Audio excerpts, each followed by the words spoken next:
uma condiçãozinha, ele vai gastar muito mais com a reforma do que aquilo que ele está pagando, que foi construído. Ele aproveita a pavimentação, água, esgoto, luz, tá? Modifica tudo, né? Então, por que não se raciocinar com o bom senso? Já que, na verdade, ele está comprando o terreno com toda a infraestrutura, por que se não cogita em tabular qualquer tipo de situação onde o terreno seja fornecido e ele próprio tenha condições de construir sua própria casa dentro da sua individualidade? Eu pediria licença um minuto ao arquiteto Nelson Marcondes e ao engenheiro Maurício Paula Rema para que o Tirando a Limpo possa fazer mais um rápido intervalo. O Tirando a Limpo, que debate hoje o problema da moradia nas cidades brasileiras. Daqui a pouco vocês podem retomar essa questão com a participação também dos nossos outros convidados. Vamos agora a um rápido intervalo, daqui a pouco a gente volta. O Tirando a Limpo de hoje debate o problema da moradia nas cidades brasileiras. E nós estamos chegando ao final de mais essa edição do Tirando a Limpo.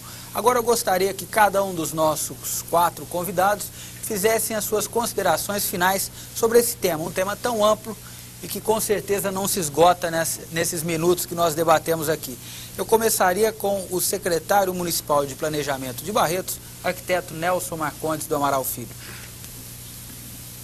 Bom, como consideração final, eu retomaria as minhas palavras de início dizendo que a solução da questão, ela passa por uma solução a longo prazo e passa também pela educação e pela melhoria das nossas instituições políticas em geral. Somente a partir daí nós vamos ter condições de gerenciamento desse problema por parte da sociedade como um todo.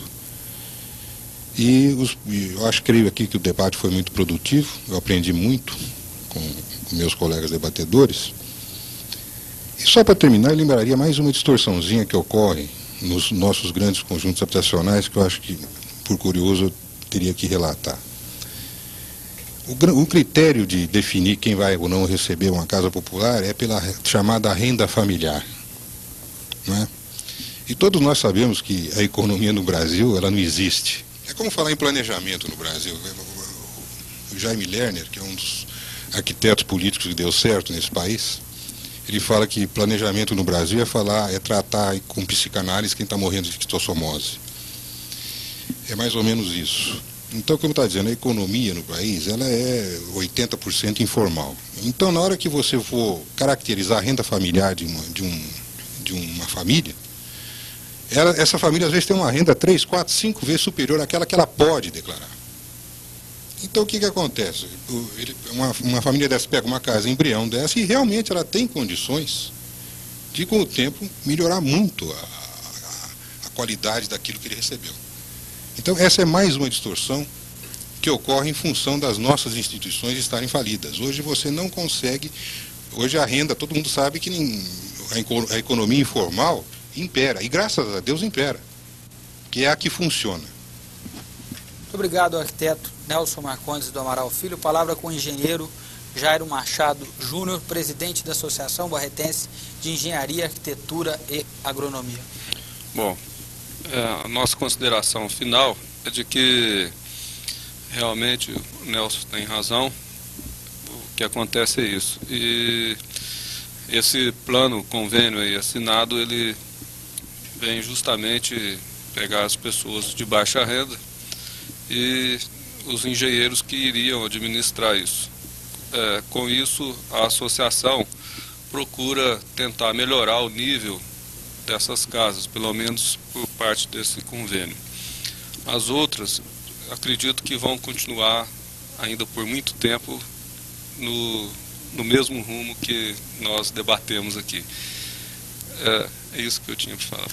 Muito obrigado, Jairo Machado Júnior. Palavra agora com o engenheiro Maurício de Paula Rema, conselheiro suplente do CREA. Eu quero aproveitar esses minutos finais para emendar um pouquinho a colocação do Nelson. Eu acho que ele foi de uma felicidade muito grande quando no finalzinho do programa ele citou um ponto que eu considero nevrálgico. Veja bem, hoje o critério de seleção das casas, quem que vai conseguir as casas? Eu acho, professora, que a crise começa por aí. eu não vou falar a nível de grandes capitais, eu diria a nível de Barretos. Aqui, eu entendo que as casas populares deveriam ser fornecidas na razão inversa do poder aquisitivo do pretendente. E aqui é o contrário, você tem que mostrar renda para você garantir que vai pagar, para não gerar inadimplência. Aí então você provando que ganha tanto por mês, que a renda familiar é X, que você está registrado por 3 salários, tá? Aí então você consegue a casa. E nem sempre é a pessoa que está mais precisando. Eu entendo que a razão seja a inversa. No aspecto social, é claro, no aspecto de negócio, e eu não entendo que casa popular seja negócio, eu entendo que seja necessidade, aí então eu acho que o esquema está furado, tá? Muito bem.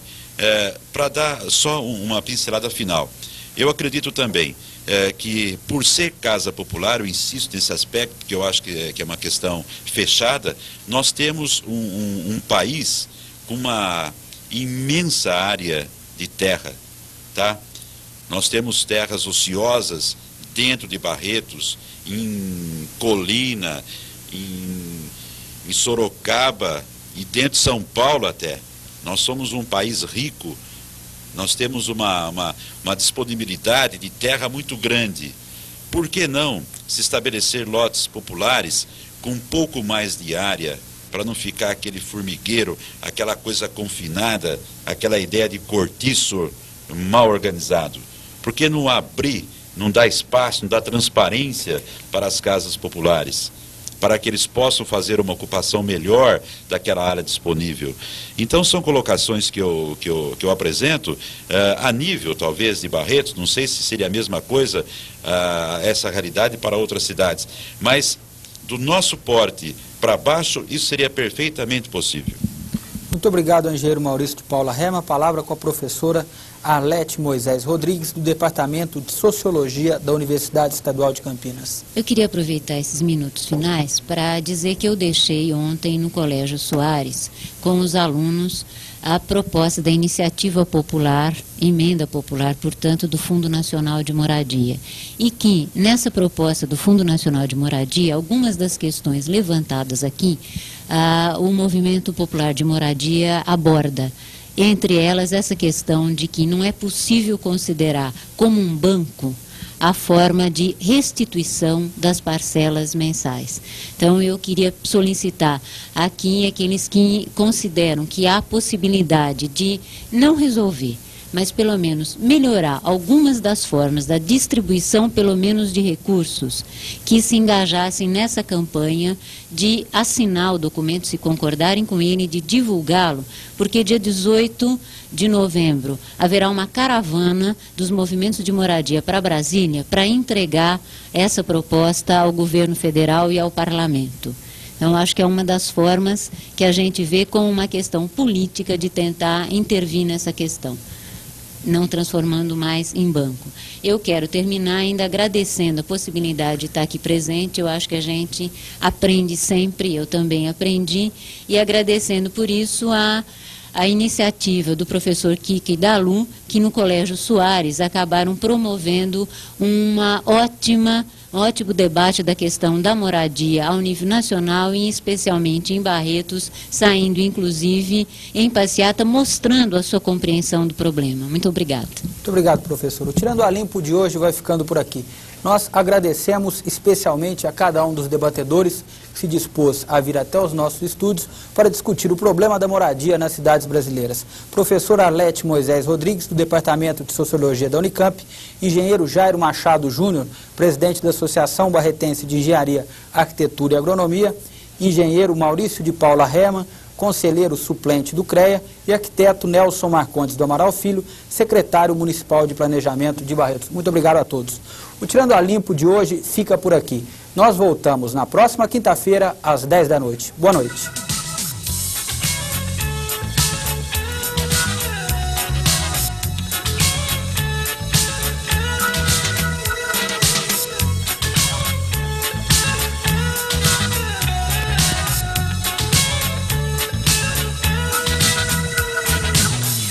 Nos barracos da cidade,